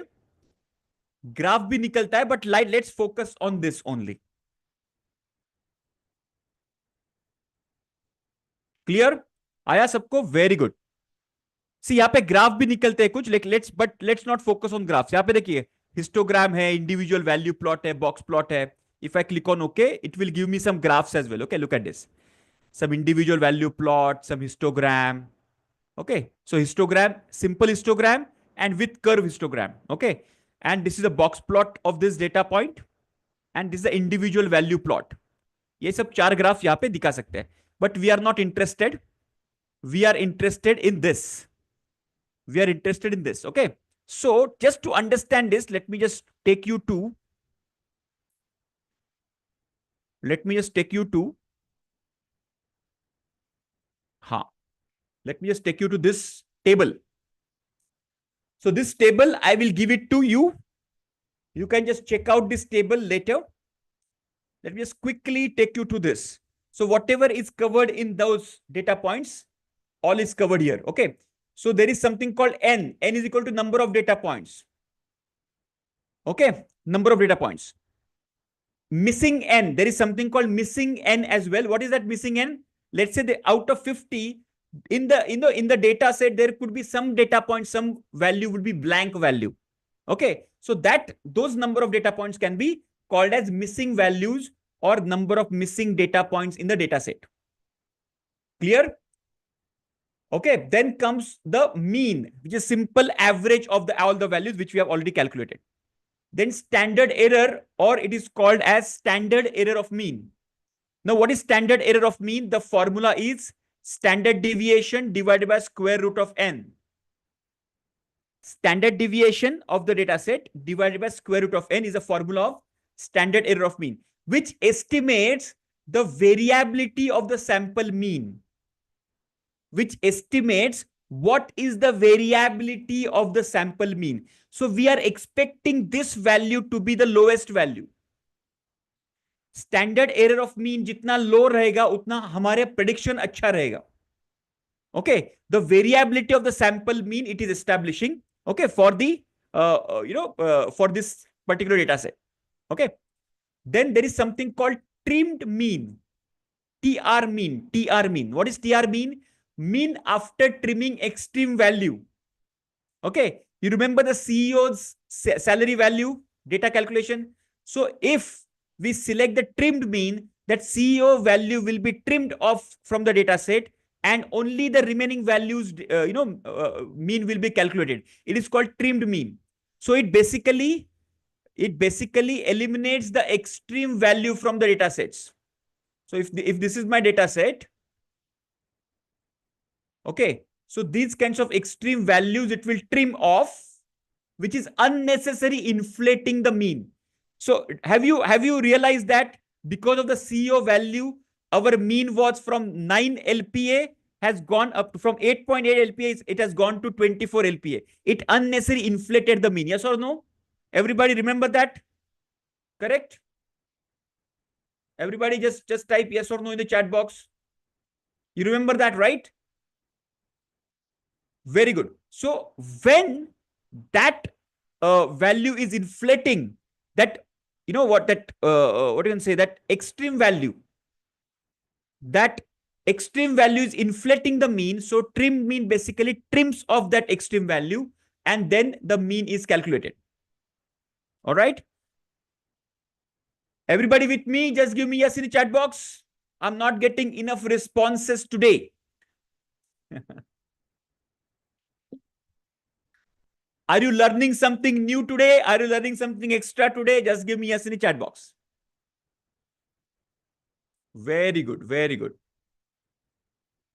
Yes. New learnings. Amazing. Chalo. So then standard deviation, we already know. Variance, we already know. Coefficient of variance. What is coefficient of variance?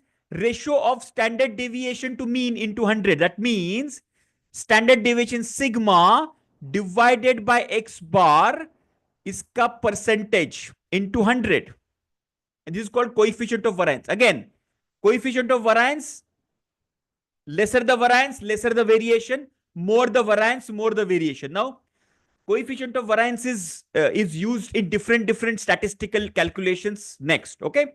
So this, in this descriptive statistics, coefficient of variance, COV, it is also called as COV. Okay. Is also calculated. Then sum is nothing but all the values added together. It is called sum. Right? Sum, the summation, simple summation. Then sum of squares. What is sum of squares? Because we have seen some values are positive values, some values are negative values. That's why what they take the square values of that, and they take the sum of the squares. Okay. So sum of squares is the very important calculation which is used in ANOVA. In ANOVA calculation, sum of square is used. Okay. I don't know whether you remember the ANOVA table. In the ANOVA table, there is a value called SS. SS is nothing but sum of square. Okay. Anyways, whenever we go deeper into ANOVA, we will cover that. Then there's a minimum value. We know that first quartile, median, third quartile, maximum value, range. Interquartile range is nothing but quartile 3 minus quartile 1. Remember that? Interquartile range. Everybody remember interquartile range, quartile 1 minus quartile 3. The distance between these two, where 50% data is lying. In between, 50% data is lying. It's called interquartile range. Okay. Then mode, we all know the maximum occurring value is the mode. Okay. So understand this. In the descriptive statistic, in the descriptive, display, we have found the mean and the median. Here we can find the mode as well. Okay, so where we can find the mode, you can just select this, select the mode, and you can find the mode over here. Okay, skewness and kurtosis, we already just discussed this skewness and kurtosis. There is already another value called MSSD, which is also called as mean of squared successive differences. Now, what is that? Just try to understand is, whenever we are plotting the values in time series, where there is a time value is very, very important. For example, daily production or daily rejection or daily sales or daily calls handled. So there is a time element involved, right? There is a time. So in such kind of thing, we draw a time series plot. So the process performance against time is plotted against time series plot. So whenever there's a time series involved, we can calculate this MSSD. What is MSSD? It is mean of squared successive differences. What does it mean? See, let's say, for example, values are like this. 10, the second value is 12, the third value is 11, the fourth value is 9, etc. Okay. So what is the difference between these two is 2, right? What is the difference between these two is 1. So 2 square is 4. 1 square is 1. Then again, the 2 square is 2. So what they do is they just collect the squared values. Okay. And then they check the mean value of this data points. Okay. So when we will go deeper into MSSD, then I will give you a practical example of calculation. Okay. It basically highlights, okay, immediately highlights any small variation coming in the two subsequent data points. Understand this? Okay, just for your Okay, before I go to this, are you clear? The above all points are clear? Just give me a yes in the chat box if you are clear with above all points. Clear hai? Above all points are clear? Very good. Just for just last point एक बार करके conclude करते हैं. कहाँ गया? Yeah. Let me just clear this. See, if I take the squared value, now what happens is the deviation is amplified. Are you understanding? Whenever we are squaring the value, if the difference is 2, we are showing 4. If the distance is 3, we are showing 9. So what happens is the smallest part of deviation is amplified in the squared value. Are you understanding the phenomena here? Philosophy understand ho rahi hai aapko? Are you understanding the philosophy here? When we are taking the squared of the successive values, when the deviation is 2, we are not taking 2, we are taking 4. When the deviation is 3, we are taking 9. When the deviation is 4, we are taking 16. So it is amplified effect of the small deviation. It immediately attracts our focus, and then we can take the action immediately. And that is the exact purpose of MSSD. Okay, clear है? इतना समझ में आया तो भी काफी है. ठीक है ना? So this is called the descriptive statistics, guys. Okay, so I hope today's session we have covered the basic descriptive statistics and advanced descriptive statistics as well. Clear hai? So this statistics we use for various purposes in our problem solving, in the advanced statistics tools, etc., etc. Okay, so because we have software, we don't know the formulae behind it. So I've tried covering all the formulas, most of them which are required, okay, which are essential, and the meaning of each and every statistics is given over here. You can refer them as well. Okay, I will just share this entire presentation with you below the recording in the masterclass archive. Okay, I'm open for the question and answer. You can, if you have any question, please raise your hand. If you have any specific question, it can be about today's topic, or it can be about your study, your project, or anything of that sort. If you want to ask any question, because the live sessions objective is to have a direct interaction with the mentor. Okay, that's the main purpose of the live session. All right. Yes. Rahul ji, absolutely. It's a completely flexible timing model.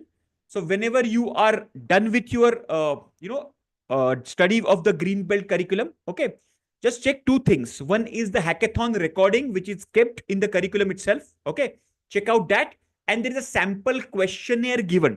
Just go through the sample questionnaire. That will give you confidence whether, you are prepared, you are ready for the examination. Okay, just check these 2 points and then you can appear for the examination. And exam can be given on any given point in time, any given time. ठीक है? आप ये दोनों का ये करिए, right? So similarly, this question can be of anybody's mind.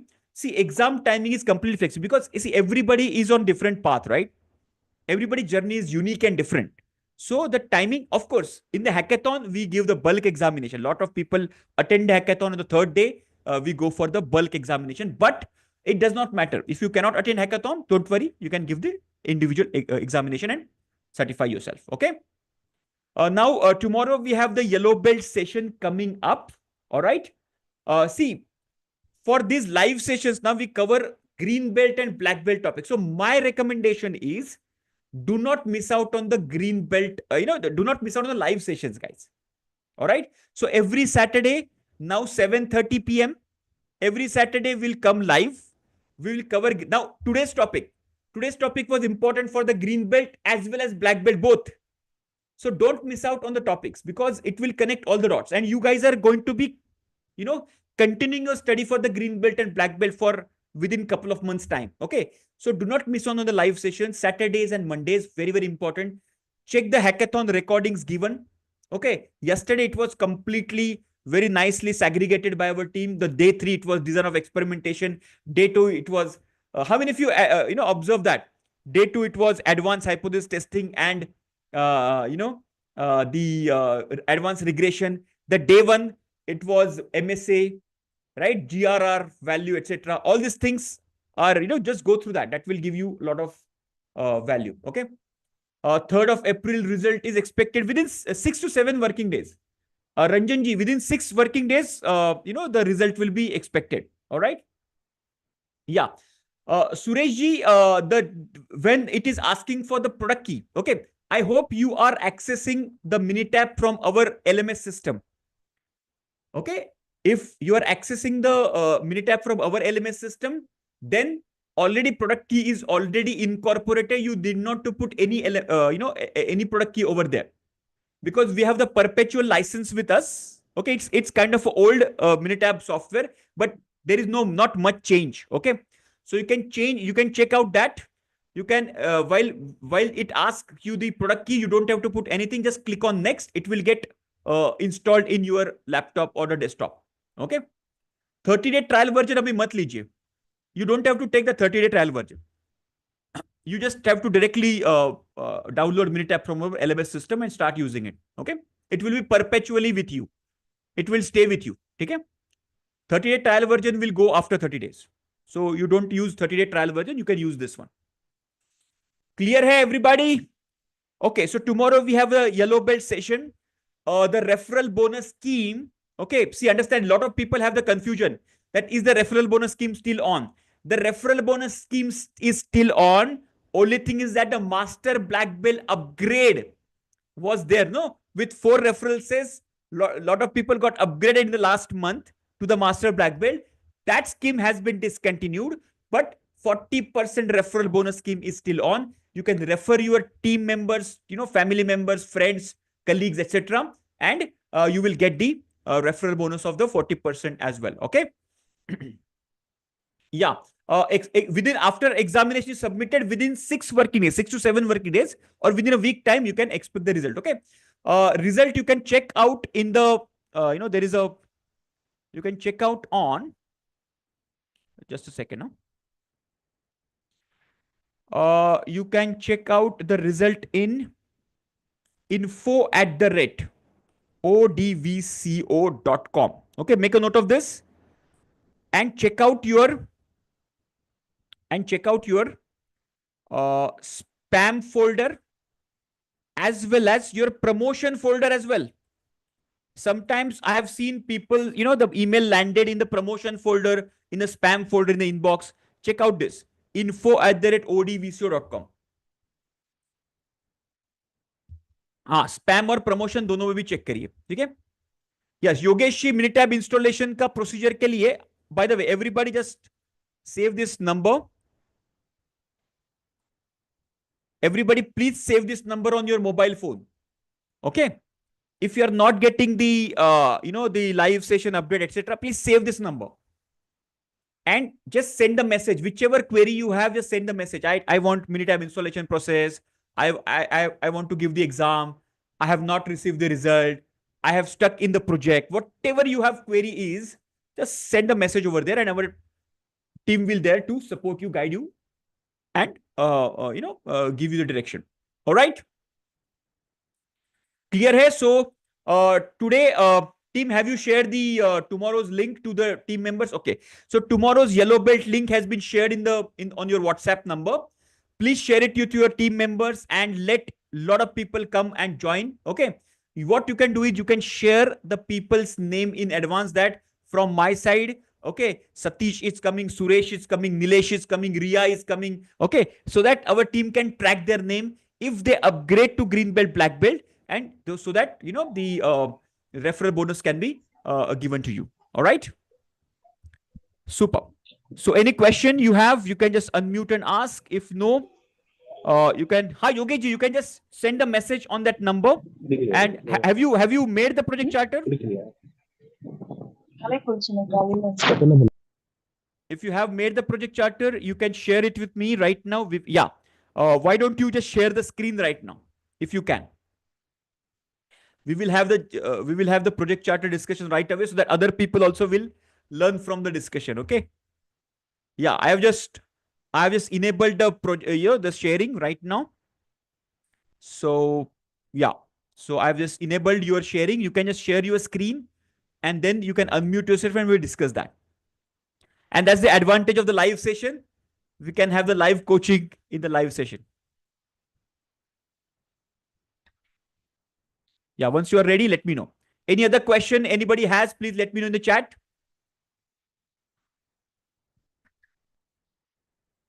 And that's the magic of the live session, where we can directly get the answers of your query. Otherwise, whenever we don't have the live sessions, also you can get connected on the WhatsApp number. And that number is not for calling, guys. Okay. A lot of people. Okay, Ranjan, you got the certificate. Congratulations. Was it in the spam folder or the promotion folder like that? Because yeah, a lot of time it happens. See what happens. The promotion folder. Yes, yes, yes, yes. Okay, team. This is one of the input. Okay, promotion folder also we need to include. Because what happens is lot of see, our community is very huge. Some of the servers identify our email ID as a bulk message sending email ID, so it puts it in the promotion, but it's not promotion actually. Okay. Ha, Yogesh ji, are you sharing your screen right now? I'm just waiting for you.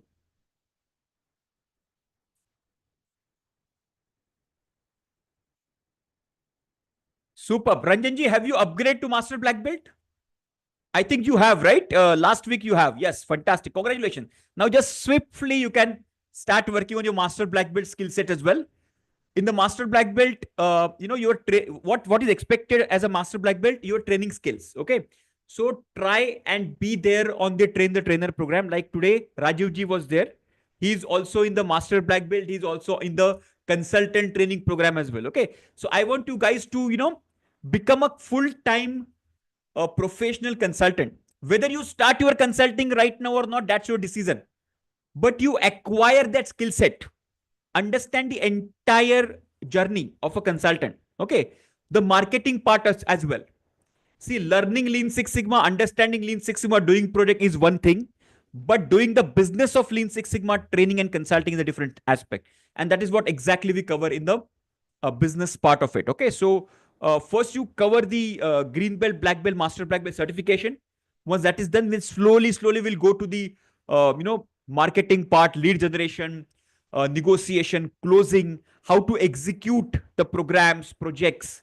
Okay, what are the nitty gritties? What are the smaller aspects, softer aspects of it? Lot of things I have prepared for you out of my, almost 15 plus years of experience in this consulting field. Okay, so it's going to be a very valuable, uh, yeah, geospatial industry. Okay, current organization. Okay, fantastic, super. So see, the best part is that this is applicable in wherever there is a process in place. Lean Six Sigma is applicable. That's the beauty of the Lean Six Sigma, and so that means it is literally applicable in every industry. Okay, so definitely you implement it, and everybody you should implement it first. Just before start of our session, I was having a discussion with one of our student. Okay, and he was also curious of implementing the sessions. Okay. Oh yeah, Yogesh ji, we are all waiting for you, Yogesh ji. Where are you? Are you able to share the screen and the project charter so that otherwise you can just, if there is any challenge, let me know.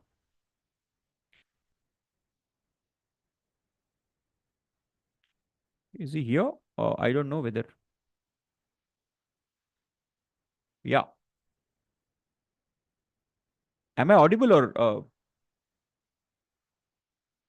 I don't know. There must be some. Yeah, Pavanji, you can just unmute yourself. We will have a direct one-on-one conversation rather than typing. ये direct fast communication होगा. हाँ जी, बोलिए, बताइए. Unmute करिए, तब तक Yogesh ji is sharing the presentation project charter. You can just unmute yourself and ask the question, please.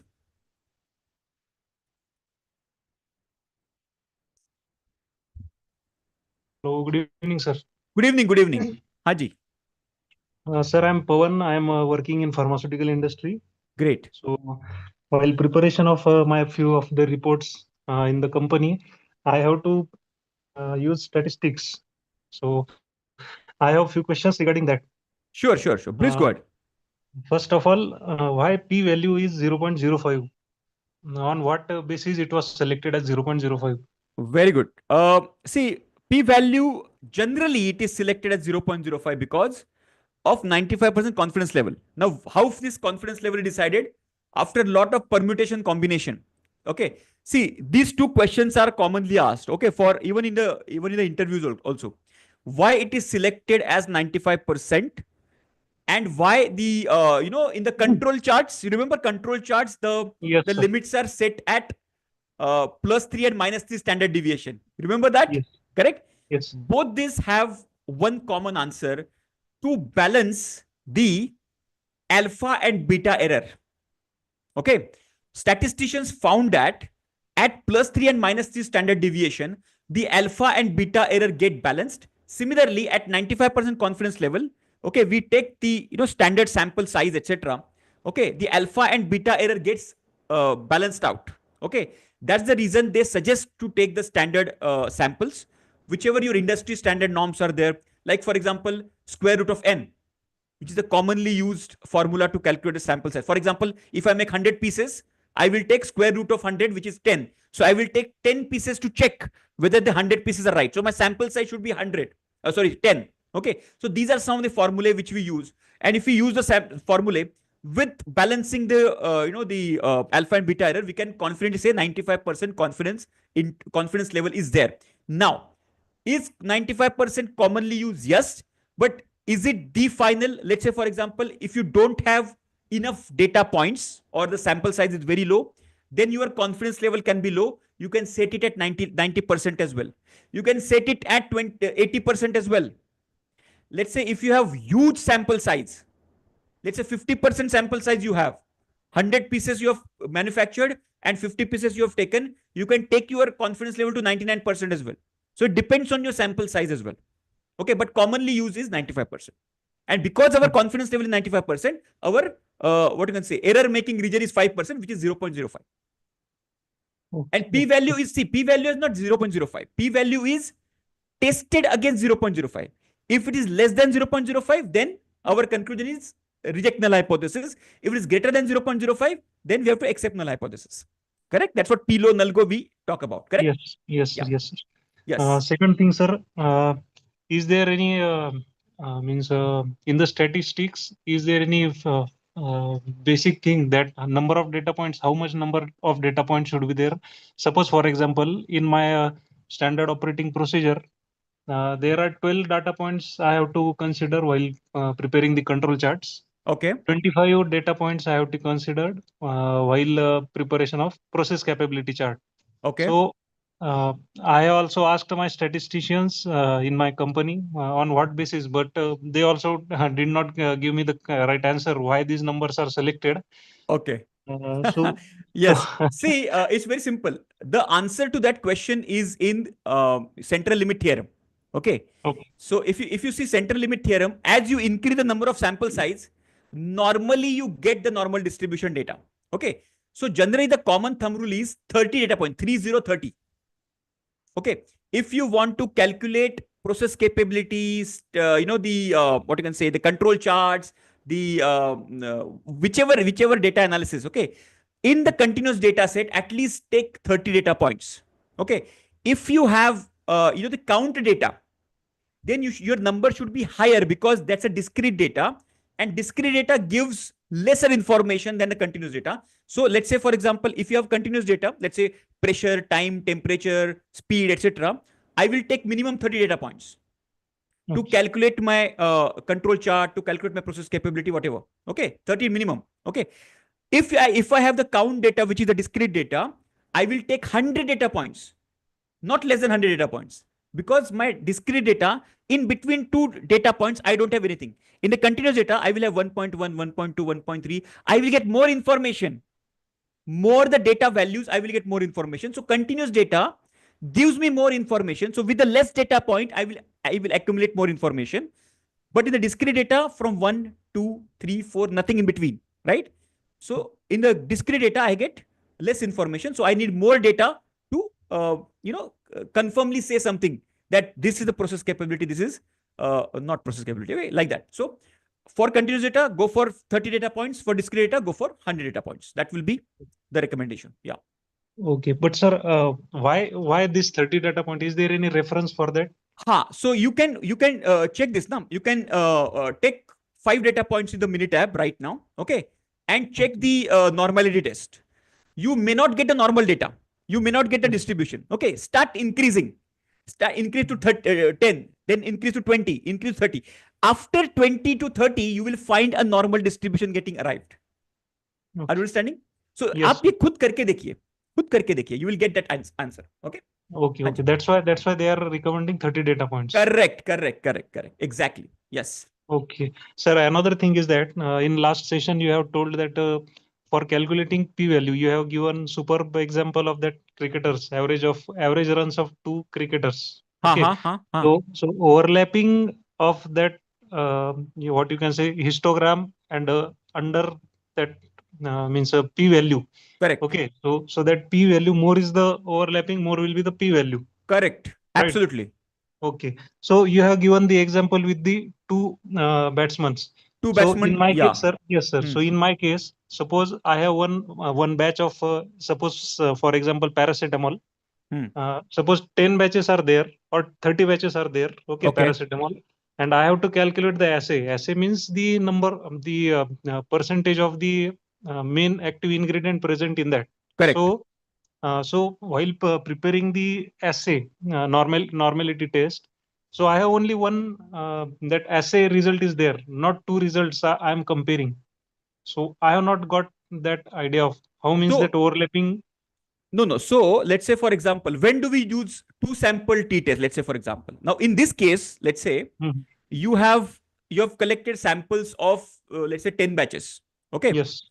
And you have made a distribution. Now let's say assay is coming to, let's say 99%. Example I'm giving. Okay.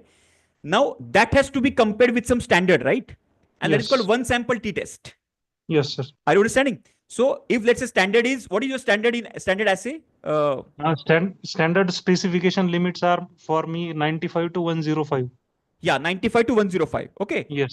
And your standard, the target will be 100%. Correct? Yes, that will be your 100 and yes. 95 to 105. So what you will do, you will collect your 10 this one 30 samples, data 30. points, calculate the average assay, and you compare that with the standard. Now in your case, you have given the range of 95 to 100. Okay. Yes. And you can calculate it. Let's say if I calculate it with standard 100. Okay, let's calculate with 100. That will also be one sample t-test. And check what is the difference between your current average assay and your target 100. What is the difference? Is it any statistical significant difference showing in the p-value? Check out that. Okay, sir. Yeah. Yes. That also yes. you can do. Yes. Yes, sir. I will try this. I will try in office. Sir. Correct. While, Correct. Original result I will consider. Good. Then I will calculate. Yes, fantastic. So with this question, a lot of people are getting their answers as well. Yes. How many of you got your queries also resolved with these live question answers? Because this might be in your mind as well. Yes or no? Everybody? Very good. Very good. Haji. Yes, Nitin ji, go ahead. Unmute yourself and ask the questions, please. Good evening, sir. Good evening. Actually, this is not a query. I just wanted to tell you that, I'm working in a global project. This is really helping me to understand how the project should be done and all of that. So it's really helping. Basically, Super. I'm working on a standardizing the incident management system, right? Can you start your video if you are in a position to? Sir, is it okay if I come tomorrow on this call and I can brief that? Okay, no issue. Go ahead. No issue. Yeah. Just go ahead. Yeah. Let everybody listen to this. Yeah, I understand. So I referred a few of my colleagues. They are part of this conversation that we are having now. Oh, great. And I found it very fruitful, for my career growth and all. Super. So hence, they have also joined recently and they are also enjoying. Amazing. The sessions that you do, it is very easy to understand. And this is really helping me personally in my life. I just wanted to say thank you. That's all, sir. Superb. Thank you very much. So ultimately, all the efforts which we are putting all together, okay, it's giving some good results. That is what is basically ultimately is the aim. Okay, congratulations. Thank you very much for sharing. Just one thing, sir. I am yet to appear for Black Belt. I'll personally send a message so that I can go for that and also Absolutely. post that master black belt. Absolutely. Absolutely. Go ahead. Go ahead. Yes. Thank you, sir. Sure. Sure. Congratulations and all the best. Okay. Thank you, guys. I think that's it from our side. It's already 9:15. So thank you very much. Send your colleagues again to the yellow belt tomorrow. And again, we'll connect on Monday at 7:30 p.m. The timing has changed. Let me remind it once again. Not 8 p.m. Connect at 7:30. Okay. Thank you very much for joining in. Keep learning, keep growing. This is Dinesh Patil signing off. Good night. Bye-bye. Take care.